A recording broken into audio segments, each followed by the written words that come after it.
Quick intermission. Did everybody get their popcorn? So no popcorn.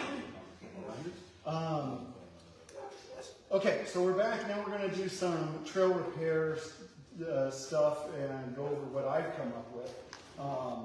So when the suspension is down, you're on the trail, you've lost your air and you're trying to deal with what's broken, right? For sake of a quick fix, and this is by no means the first thing you should do. The first thing you want to do is go in, jack the car up a little bit, and bring the computer, reset the computer. And when you do that, see that the car comes up. It might take a while, might let all the air out of the reservoir. So bring the car up, let the system run, just let it sit there. A trick, anytime you open the door, the system will not raise or lower the car, right? It's a safety feature, so when you're getting in and out of the car's not moving, right? You pull up to get the kids at school, and all of a sudden the car is lifting up, right? You don't want that. So one of the tricks that we do is when we bring the car alive, you hear the compressor come on, you keep your door open, and you let the reservoir fill. That way it's not trying to fill a strut at the same time as trying to fill the reservoir, right? And it'll fill the reservoir, quicker than it's trying to fill everything all at once. So that's the mistake we made with Tingery. Yes, yeah. Shut the doors! Yep.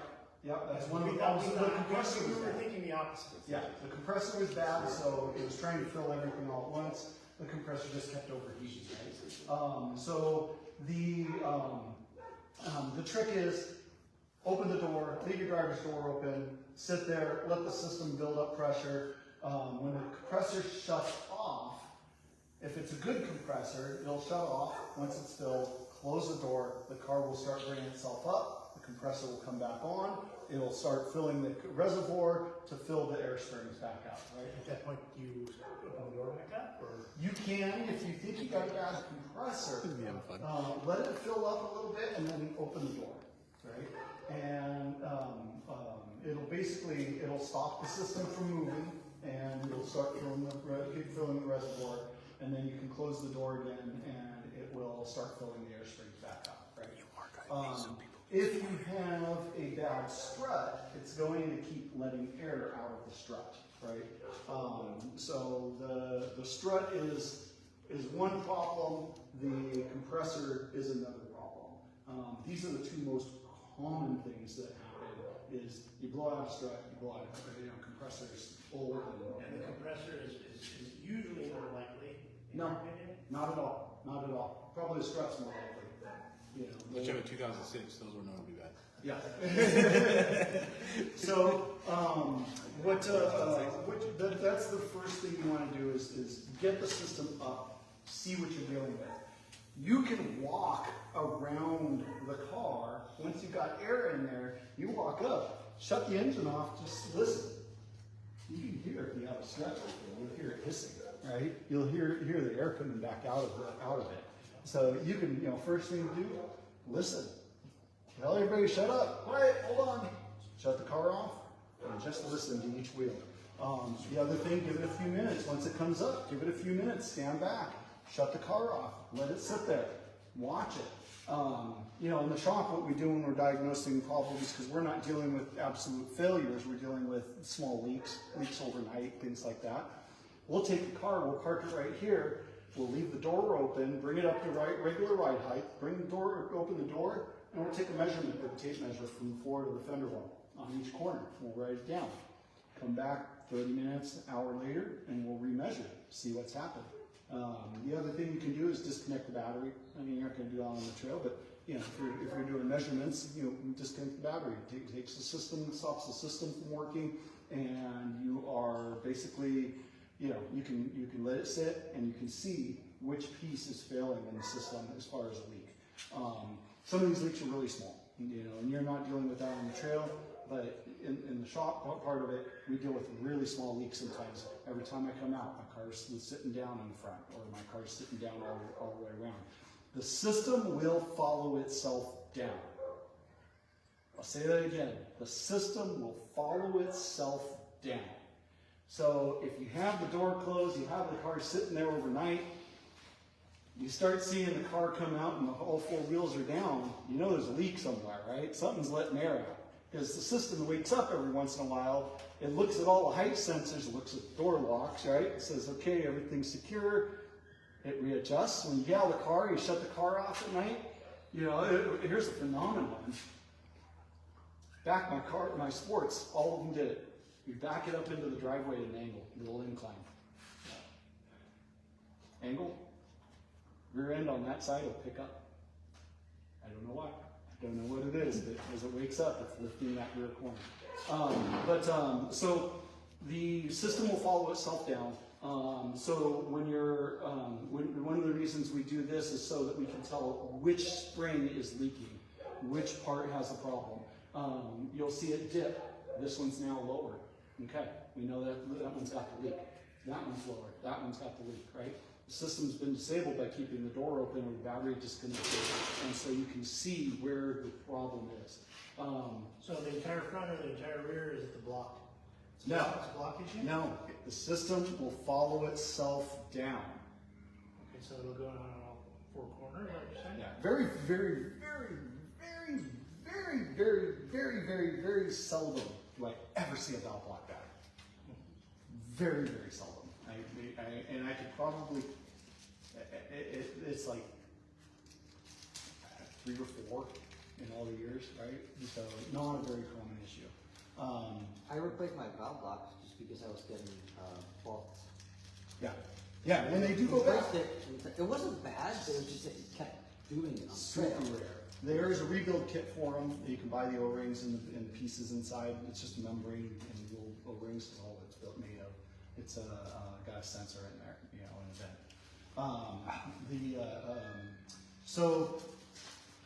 Valve.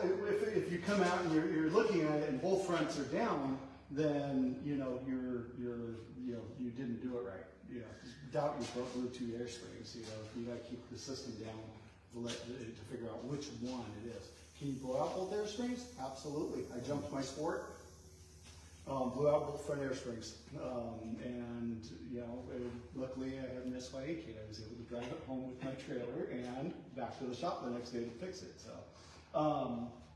So yes, you can blow out both front air springs. Not very common. Usually it's just one. It's finally given up the ghost, and it's time to fix. Time to deal with it.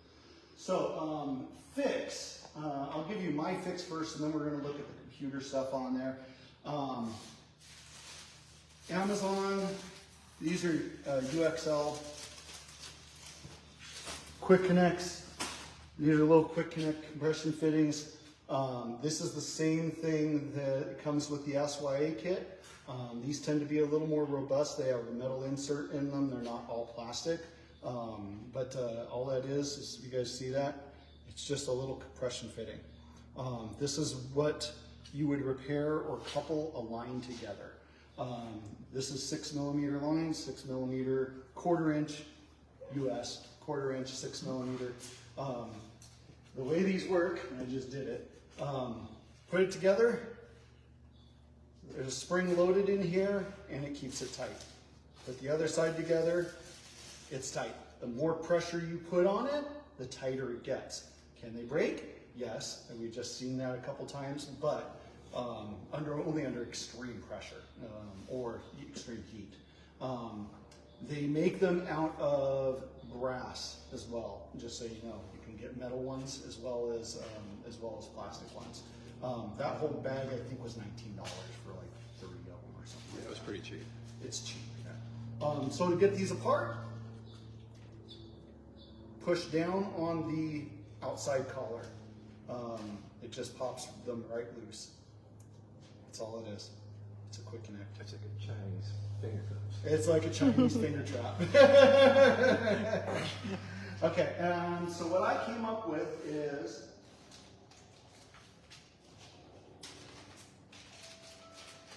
once again, these were like 20 bucks for the whole set of them on Amazon. Here's quick connect on the bottom side, standard Schrader valve. like a tire on the other side. It even comes with a little valve stem removal tool, right? Quick connect. You can now put air in with your air compressor. Oh, nice. That you put air with your tires. Sick. And you can do that at any location? Anywhere you want to put it in the system. Simplest thing in the world. This is just some 6mm line. I bought, when I had my Sport, I prepared myself. I carried the little blue connectors. I still do carry those. And I carry a roll of 6mm line with me. If you ever have a problem, you have some spare pieces to deal with. Can I see that one? Yeah. Rubber. Don't buy the Amazon 6mm. It's not as heavy duty as Land Rovers. Yes. They Yeah. explode. Well, there is. You gotta. You got to check You're subject to what you get, right? You know? Where'd you get these? Amazon. You check the PSI rating on the cable because we got one that was cheap and it just blew up. Yeah. Sounded like a gunshot. Yeah. I don't have any here because I think we already. The Amazon one that's cleaned cheap up. is this one is more matte. So Yeah. you'll be able to And you tell by can the picture. tell in the rubber quality, like you Yeah. get this. This is rigid. Home Depot should have something like that too. Maybe it's pneumatic. Yeah. It's for RO systems. So But that's, you can't even punch that in. you It's feel so- this. Yeah, it's tough. stiff, right? If you feel the other line and the stuff that comes Yeah, with the it's- SYA yeah. kit, I would warn you. Yeah. We try not to Change. use it. Yeah, you should say that again for the SYA The kit. SYA kit. That's how just the tube messed up the whole thing. So it popped the airline because it's so flimsy. You can even squeeze it down. You need This the. is rigid. Yeah, that's a thick boy. So So you're subject to what you get, and you don't know what you're getting again. You don't know what you're getting. But you can put this on. You can put air in there. This would go, and we'll walk over here real quick.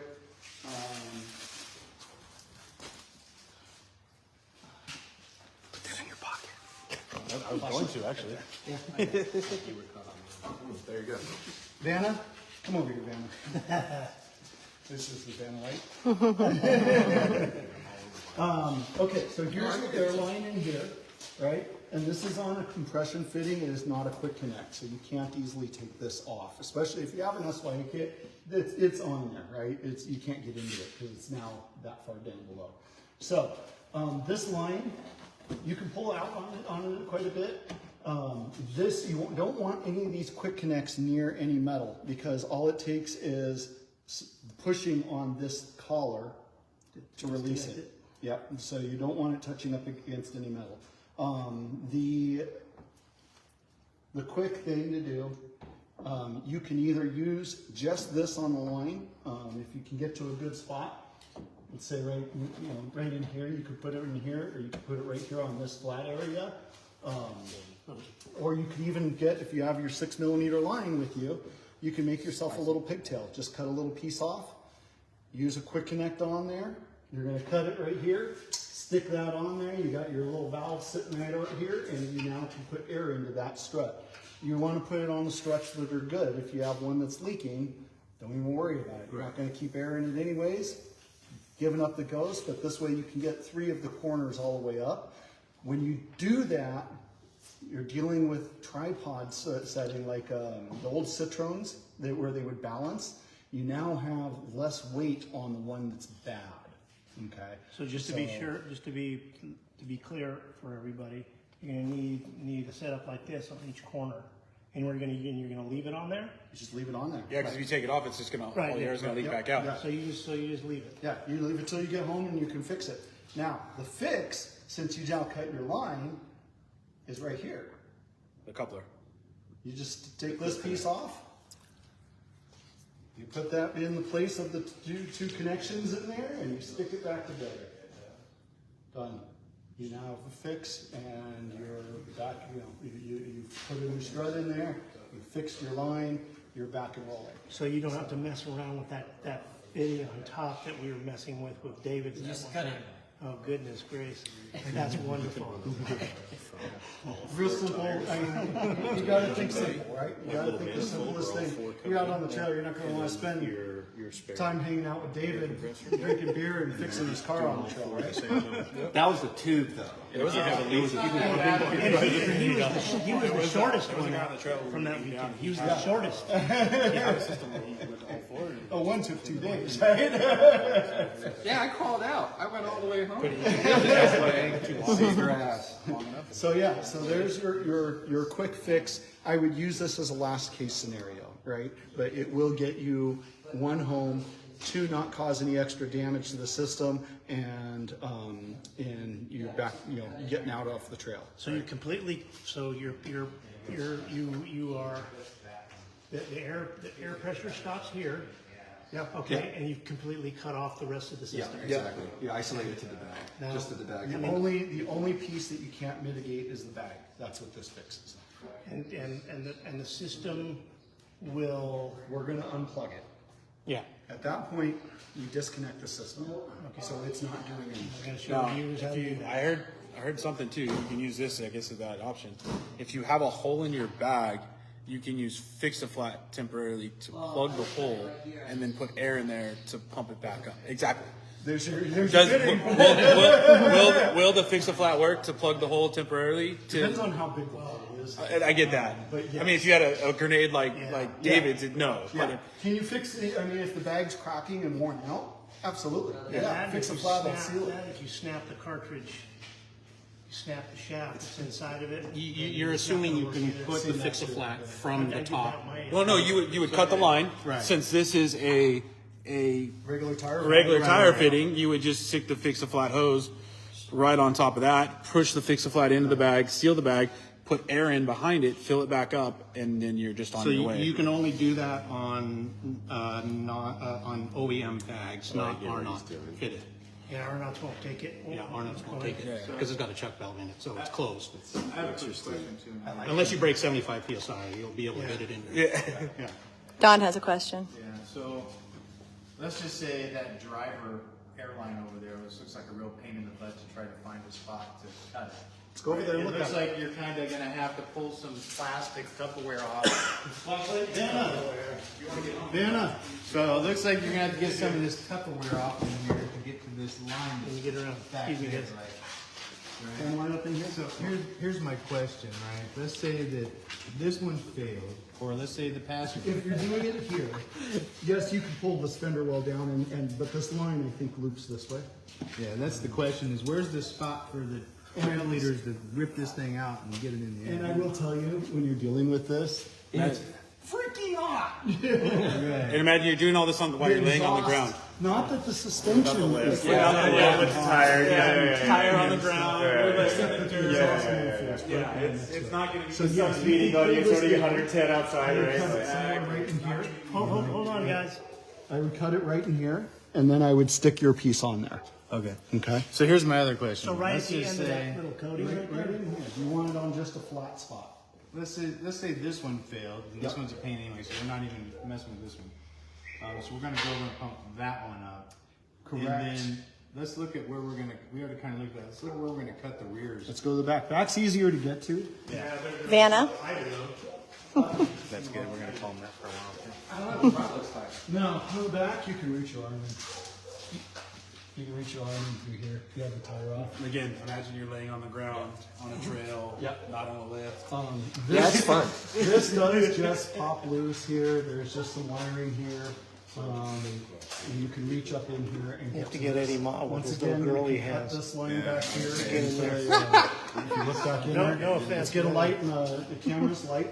You guys want to take a look? Yeah, I just wanted to see if my Not you, get your butt out of there. my meat hooks can fit in there. Get your big meat hooks out of there, boy. See, my forearm stops right there. This is really good for online. Well, then get frickin' Ramon to go with you, and he can reach his little arms in. The other side seems a lot easier. I mean, can I reach up from this side? Oh, No, no. but you can reach. I could pull this You can tire reach out. this. I mean, I'm putting my whole hand on it, so get your kid in there with a pair of. Or drop the tire. Just drop the rear tire. You could. That's it. Depending on the terrain you're on, how low it's slammed. I got it. You can reach it. Yeah, but you got big ham hocks. It's a lot So my harder. other question is, Video where that one's located. that or Ed, do we just intercept it before the block and just pump the whole back up? No. No. No. Because then once it disperses, you need to keep going with air. You've got a pressure relief valve on the valve block. You want the I just gotta go to the back. you want the cutoff valve right above the head. And once again, you got a piece of line, you got your quick connect administrator valve. You can just tap in and cut this somewhere right here in a flat spot, stuff this on there, and run your line. You can run it out a little bit so you're not trying to reach up in there and try to put air in. You know, you don't have to deal with it in there. All you're doing is cutting it and putting it on the back. But Ed, once you cut one line, you gotta cut everything, right? Because it opens up the system, basically. You have to cut all. Yeah, you have to get 3. Yeah. You've got one dead right. If you can get, so here's I'm going to go over another part of. Hey guys, hold on. Okay, we're going to go over another part of this. When you do this, you then need to disable the system. Okay, otherwise your compressor is going to It's just gonna come again. on running, venting. It's going to fault, but you need to take the system down. The way to do that, pull fuses. There's 3 fuses in the car. There's 2 on the underhood valve, CJV, yeah, CJV, and then there's 1 in the Engine compartment. there's 2 under the hood and there's 1 in the dash. I don't know if you have to take all 3 out, but I took all 3 out. Right? Okay, that's now mind you, that is on a V8. Yeah, V6s are structured a little differently. It's the same thing? I'll show you. Same Come over premise. to the car. Pull any fuses associated with the air. Just keep pulling I'll fuses. just I'll pull all my relays until that thing is gone. I don't know And about the that. compressor relay, Yep. it's the same as the LR3. You can look at them. It tells you. It is there, but it underneath the R7 underneath is the a relay. glove R is stands not. for relay. So there's your suspension relay. That one right there. We have, what is it, 26 you said? Yeah, F26. F26, a smaller one. So pull anything related to the air suspension. There's 26. You That's can the see one. a diagram of the air suspension there. And this one, F3, is another one with the air suspension. So you would pull the relay too, as well? You don't have to pull the relay if you pull the fuses, but you can just pull the relay also. And then you don't have to worry about the fuses. I did this in a pinch on the trail. We got the system up. We got it to fill the air springs with air, and we pulled all of the fuses related to it so that we didn't have to deal with it trying to vent and drop the car down, right? So by taking the relays and the fuses out, you no longer have the suspension working at all. You've now built up pressure in the system and you're able to drive it. It will not let any air, the trick is to keep it from letting air out. Right. The system will vent itself as you go over rocks and moving. It's trying to vent. Okay, I gotta level this, I gotta level this, I gotta level this, right? It's letting all the air out, but it's not putting the air back in, right? So what you do is you disable the system from venting it all. In this case, since we've put lines in there, and we put air in there ourselves, because something else is wrong that we can't mitigate on the trail. Like I said, this is a last case scenario. We pulled all the fuses and we were able to drive it out of there. We had a bad compressor, right? So the compressor couldn't keep up. It made literally 100 feet. And it's the system on the rocks, it let get all the air out. So if you have let's just say a slow compressor, you get the whole thing up in the air and you pull the fuses, it'll still stay full. You don't have to go through these drastic things. You just will not get the articulation that you normally would get. Yeah, you're just Limping home. You're just running like a regular car. Yeah, exactly. Just like coils. There is one fuse I will not show you. You can look at the diagram in the owner's manual on your underhood fuse box or under the dash fuse box. That fuse box, I will point to it. I am not going to go digging for fuses. Come on over here.